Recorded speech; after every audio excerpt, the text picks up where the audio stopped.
Man, I don't understand the special relativity stuff. I wish Einstein was here. Somebody say, little Einsteins? You don't sound like the little Einsteins I remember. I mean, it's been a while since you last heard my voice, probably. When was the last time you watched Little Einsteins, anyways?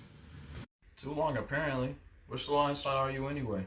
It's Leo, your favorite. I heard you needed help understanding your special relativity notes. Sounds right. I don't suppose you know anything about that, would you? First of all, the biggest rule is that no matter can reach the speed of light, only light itself. In order to understand special relativity, first you need to understand relativity. So just normal relativity? Yep. Imagine two cars are heading towards each other. A red car is going 70 miles per hour and the other car is blue and is going 30 miles per hour. Okay, I'm picturing. To the red car that is going 70 miles per hour, the blue car appears to be going 100 miles per hour, while it feels like the red car isn't moving. To the blue car that is going 30 miles per hour, the red car appears to be going 100 miles per hour, while the blue car feels like it is stationary. Cars are moving towards each other. Each car perceives the other car going 100 miles per hour while feeling like they aren't moving?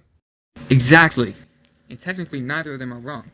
The other car feels stationary relative to the other and perceives the other car going faster. Okay, so now that I know what relativity is, I still don't understand what makes it so special. And how does length contraction and time dilation have to do with these diagrams?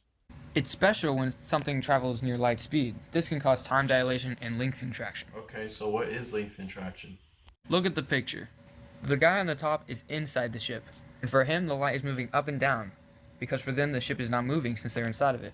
But for the person outside the ship, the light is moving with the ship, so the light is also moving sideways.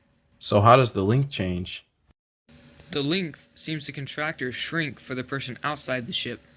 This is because the ship is moving and the light beam has to travel a further distance than up here.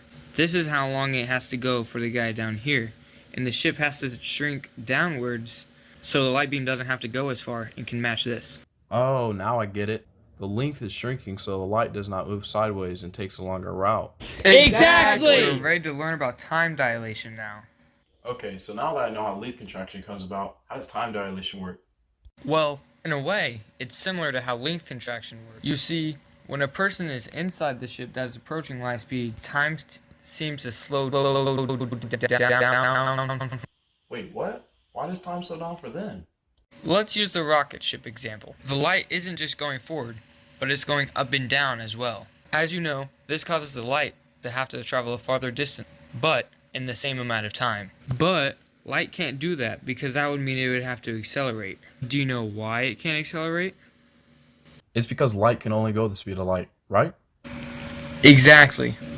Since the light is going a longer distance, but isn't able to do it in the exact same amount of time, time slows down for the person inside the rocket. So time dilation is how the light is able to go a farther distance in the same amount of time. It causes time to slow down so the light can catch up. Exactly. Man, I don't understand the special relativity stuff. I wish Einstein was here. You want me to do it, brother? Where should I? Okay, so now that I know, let's restart it. Car that's going 30 miles per hour. Gosh. It's because light can only go to the speed of the light. Oh, now I get it. The person inside the ship sees the light is not moving sideways because the ship does not seem to move. The length is shrinking so the light does not move sideways and takes a longer route.